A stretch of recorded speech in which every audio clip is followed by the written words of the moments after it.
আল্লাহ রাব্বুল আলামিন বলেন, ومن أحسن قولا ممن دعا إلى الله وعمل صالحا وقال إنني من المسلمين সবাই পড়ি আল্লাহু আকবার।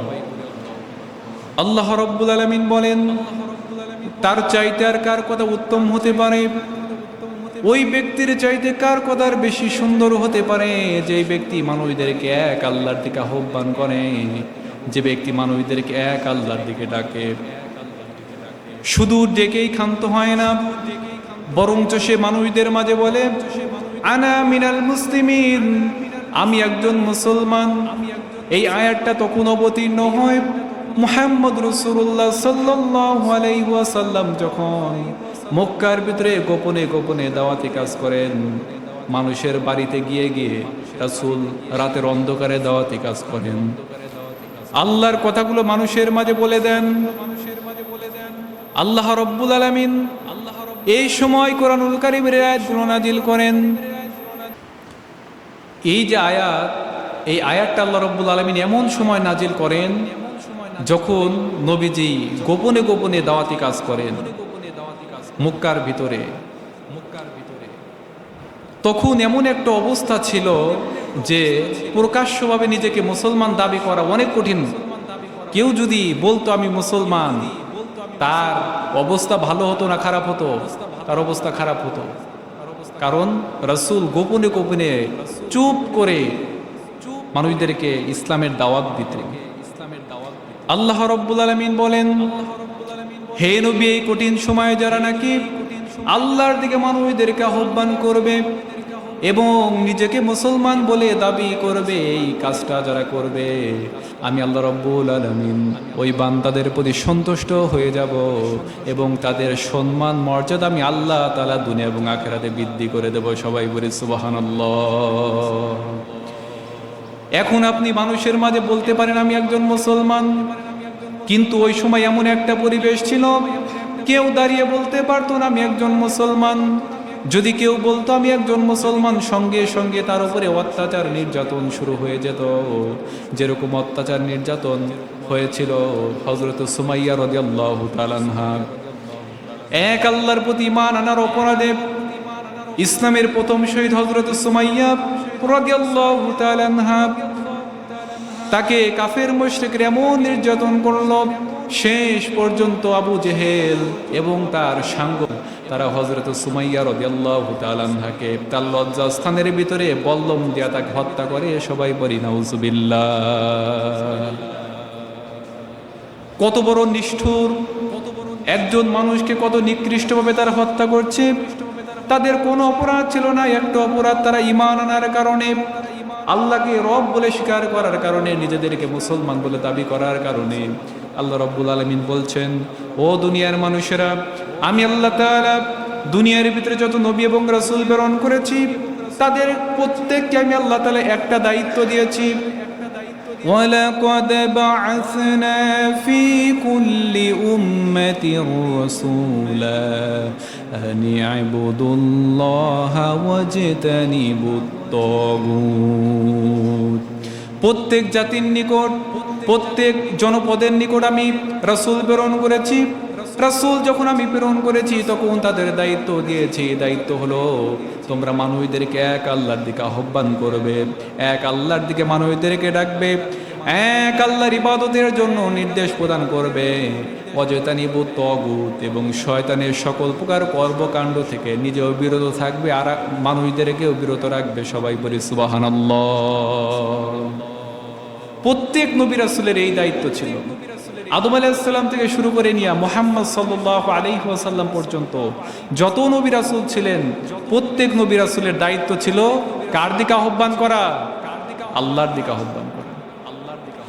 যেমনটা হযরত ইব্রাহিম আলাইহিস সালাতু ওয়াস সালামের ব্যাপারে আল্লাহ তাআলা বলছেন, ওয়া ইব্রাহিম ইয ক্বালা ইয়া কওমি ইবুদুল্লাহা ওয়াত্তাকু যালিকুম খায়রুল লাকুম ইন কুনতুম তা'লামুন।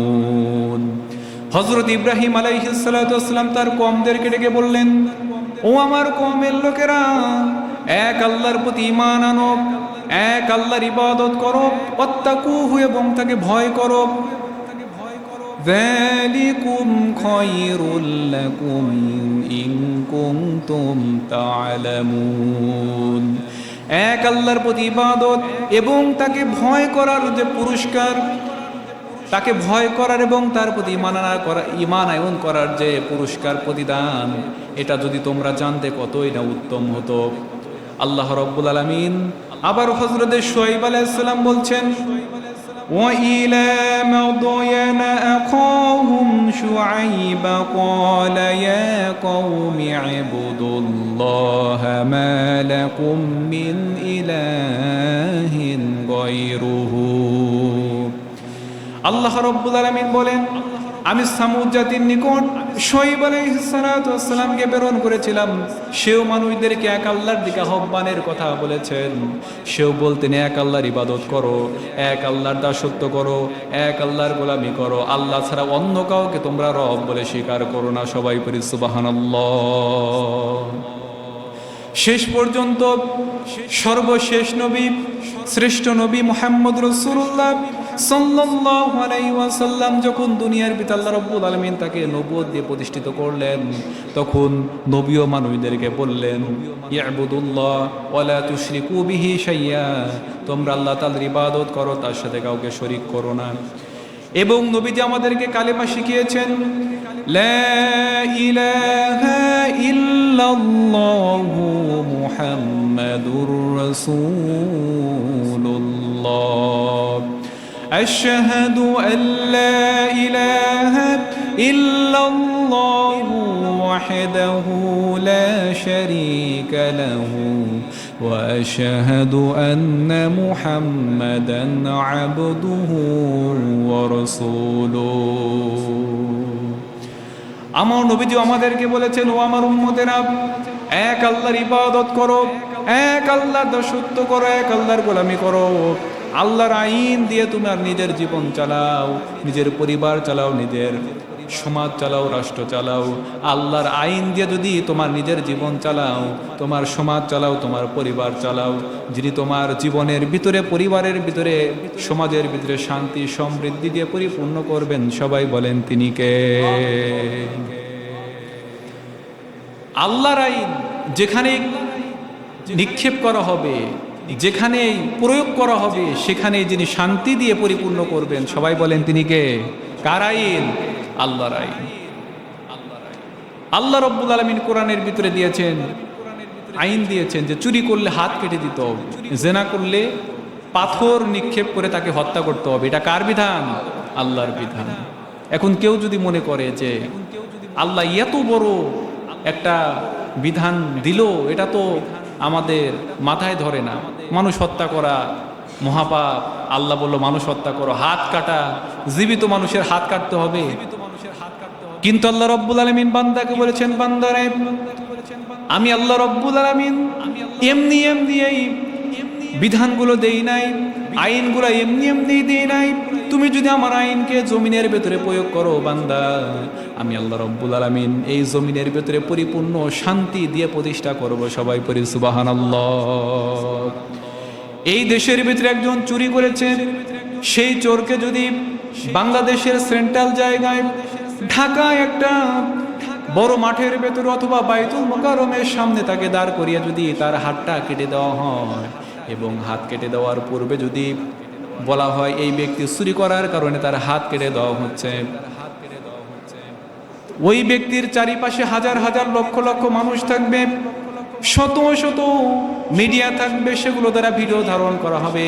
ওই ভিডিও করে যখন ইন্টারনেটে ছেড়ে দেওয়া হবে, চুরি করার আগে মানুষ কমপক্ষে 100 বার করে ভাববে, কারণ চুরি করে ধরা পড়লেই হাত কেটে দেওয়ার বিধান করে দিয়েছেন আল্লাহ পাক। তখন কি চুরি এত সহজ হবে? বাজার করতে গিয়েছেন, মোটর সাইকেল আপনি রেখেছেন তালা দিয়ে, আপনি মাছের হাটে গিয়েছেন, তারপর আপনার চিন্তা টেনশন দূর হয় না, আপনি শুধু বারবার পিছনের দিকে আর মোটর সাইকেলের দিকে মনোযোগ। যে আমার মোটর সাইকেল হয়তো চুরি হয়ে যাবে, কিন্তু আল্লাহর আইন যদি প্রতিষ্ঠিত হয়ে যায় আপনার কোনো চিন্তা থাকবে না। লা ইয়াখাফু ইল্লাল্লাহ। আল্লাহর আইন যদি প্রতিষ্ঠিত হয়ে যায়, আল্লাহ ছাড়া অন্য কারো কোনো ভয় থাকবে না।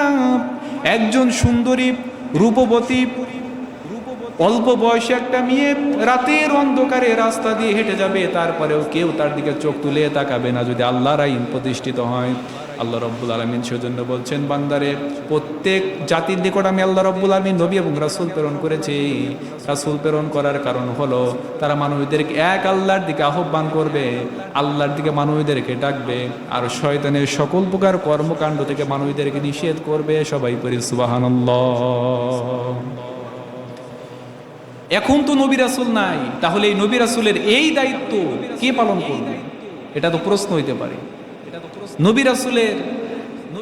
নবী রাসূল দুনিয়ার ভিতরে নাই, কিন্তু নবী রাসূলের দায়িত্ব নবী দিয়ে গিয়েছেন আলেম ওলামাদের কাছে, আলেমদের কাছে, যে আলেমরা কোরআন থেকে হাদিস থেকে কথা মানুষের মাঝে সতর্ক স্বরূপ মানুষের মাঝে বলবে।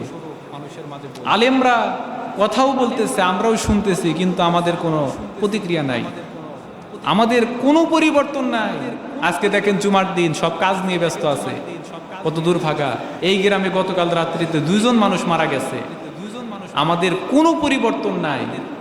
আসুন আমরা পরিবর্তন হই, আল্লাহর দিকে, আল্লাহ রাসূলের দিকে, ইসলামের দিকে আমরা ধাবিত হই। আল্লাহ তৌফিক দান করুন সবাই বলে আল্লাহুম্মা আমিন। দুনিয়ার ভিতরে যেই ব্যক্তি আল্লাহ আল্লাহ রাসূলের কথা বলবে তার বিপদ আছে না নাই? সবাই বলেন আছে না নাই? আছে।